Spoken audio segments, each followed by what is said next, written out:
평안하셨습니까? 송지호입니다. 부산으로 가는 열차 안에 초등학교 1, 2학년 정도 되어 보이는 어린 아이가 타고 있었습니다. 이 아이는 동행하는 사람도 없이 혼자였습니다. 근데 혼자 열차 안에 있는 것이 그리 불안해 보이지도 않았습니다.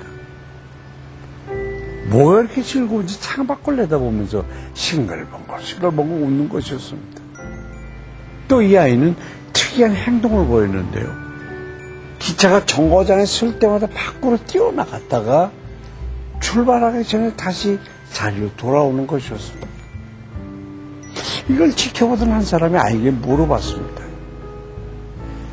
기차가 쓸 때마다 어딜 갔다 오는 거냐? 그래서 아이는 대답합니다. 아빠한테 다녀오는 거예요. 강한 사람이 또 얘기합니다.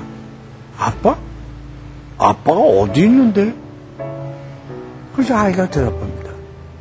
아빠가 이 기차 기관사예요. 아버지가 운전하는 열차 안에 있던 이 아이는 잠시 혼자 떨어져 있다는 것 때문에 불안해하거나 울거나 하지 않았습니다.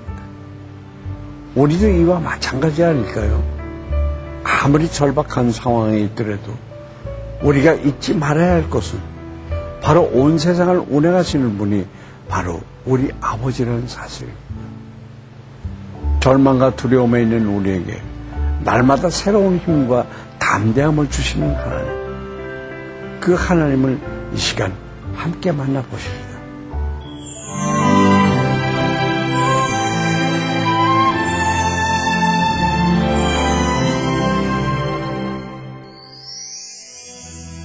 오늘 보실 말씀은 사도행전 23장 1절부터 11절까지입니다.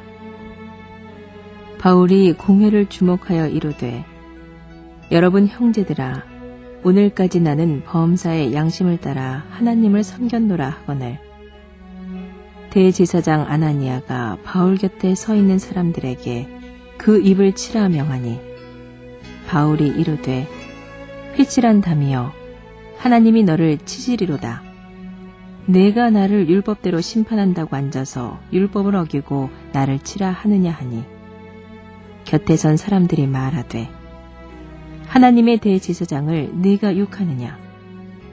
바울이 이르되 형제들아 나는 그가 대제사장인 줄 알지 못하였노라. 기록하였으되 너의 백성의 관리를 비방하지 말라 하였느니라 하더라. 바울이 그중 일부는 사두개인이요 다른 일부는 바리새인인 줄 알고 공회에서 외쳐 이르되 여러분 형제들아 나는 바리새인이요 또 바리새인의 아들이라. 죽은 자의 소망 곧 부활로 말미암아 내가 시문을 받노라.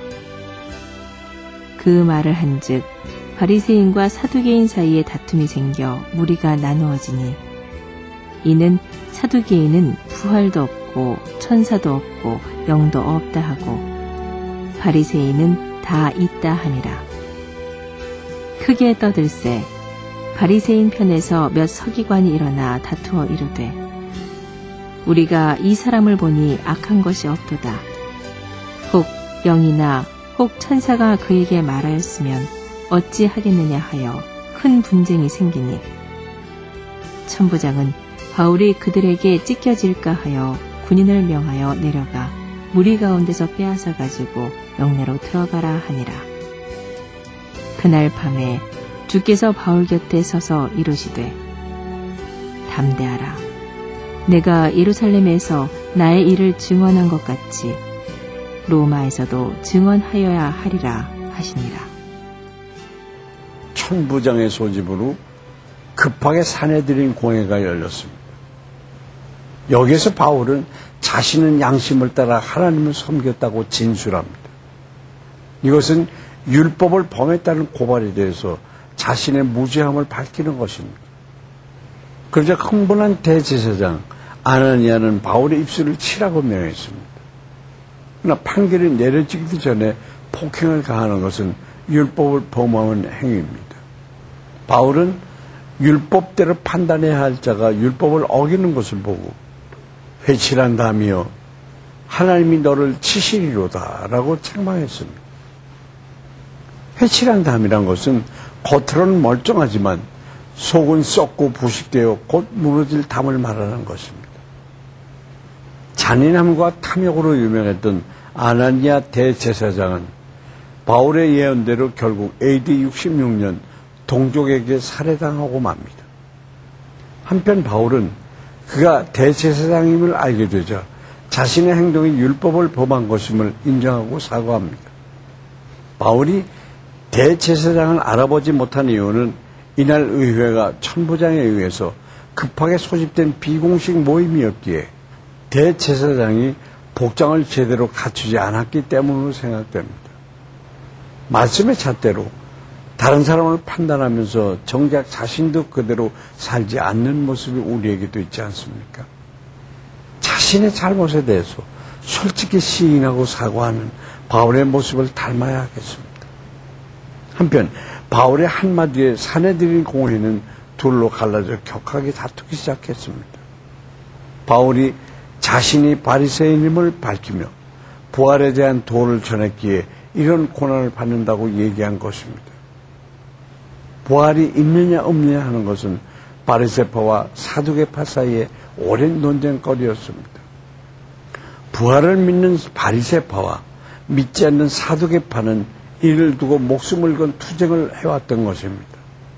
바울은 하나님에 대해서 모든 것을 알고 또 진리대로 행하고 있다고 자랑하는 사내들인 공의회가 얼마나 모순되고 부족한 사람들의 집단인지 스스로 깨달을 수 있도록 이런 논쟁을 붙인 것으로 보입니다. 결국 끝이 나지 않는 논쟁 속에 바울은 겨우 구출되어 안토니오 군영에서 하룻밤을 더 보내게 됩니다. 바울은 진리에 대해서는 전혀 무관심하고 오직 당리당략만을 생각하는 지도자들의 모습에 대해서 실망감 속에서 괴로워했을 것입니다. 하지만 그 고통스러운 순간 주님은 칠이 바울을 찾아오셨고 소명에 대한 확신을 주시며 담대하도록 격려해 주셨습니다. 우리가 절망 속에 괴로워할 때도 주님은 찾아오십니다. 주님을 기쁨으로 맞이하여 담대함과 소망으로 충전되는 우리가 되어야 하겠습니다.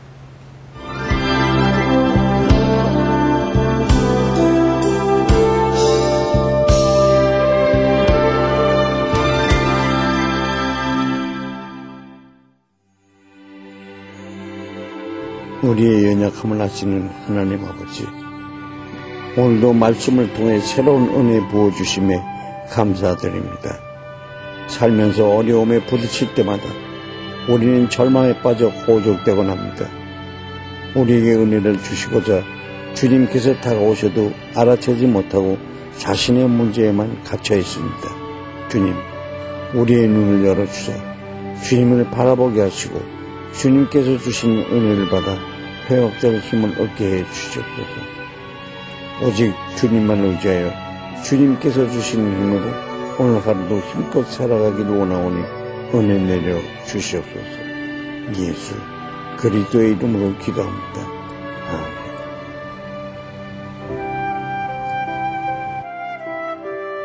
지금도 중국으로 많은 선교사가 파송되고 있지만 선교사로 헌신하는 중국인 크리스찬 수가 더 많아지고 있다는 것은 매우 놀랍고 반가운 소식입니다. 하나님께서는 지난 60년간 복음이 들어가기 가장 어려웠던 곳의 신자들을 훈련시키고 준비시키셨습니다. 1930년대 중국인들은 실크로드를 따라 서부 지역으로 복음을 전하기 위해 무슬림에게 다가갔고, 이러한 하나님의 비전은 1980년대 중국 가정교회 부흥으로 이어졌습니다. 현재 중국의 크리스천들은 중국에 거주하고 있는 무슬림에게 복음을 전하는 것이 매우 중요하다는 것을 잘 알고 또 실천하고 있습니다. 실크로드에 살고 있는 사람들의 마음에 복음이 심어지도록 기도합시다. 스위스에서 한 사람이 예수를 믿는다는 이유로 사형 선고를 받고 장작 더미 위에 맨발로 올라섰습니다. 이제 막 불을 질러 화형을 집행하려는 순간 이 순교자는 자기의 화형 집행 형리를 감독하던 판사를 가까이 오라고 하니까 이렇게 말합니다. 판사님의 손을 내 가슴에 얹어 보십시오. 저는 이제 곧 화형을 당하는 몸입니다.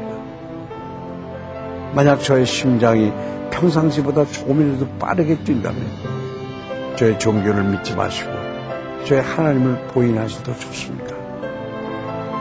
그렇지 않아도 순교자의 표정이 너무 담담해서 의아했던 그는 떨리는 손으로 순교자의 가슴에 손을 얹었습니다.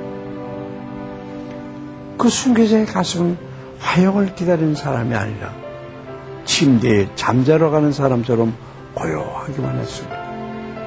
판사는 너무 놀랐습니다. 그렇습니다. 어떤 역경이나 위협도 우리를 흔들리게 할 수는 없습니다. 우리는 천국 본향을 향해 나아가는 성도들입니다. 삶에서 불어오는 풍랑이 우리를 힘들게 하고 좌절하게 하더라도 천국의 복음을 잊지 않고 담대하게 길을 걸어가시는 여러분 되시길 바랍니다. 송정의 큐티 동행 오늘 여기서 마치겠습니다. 감사합니다.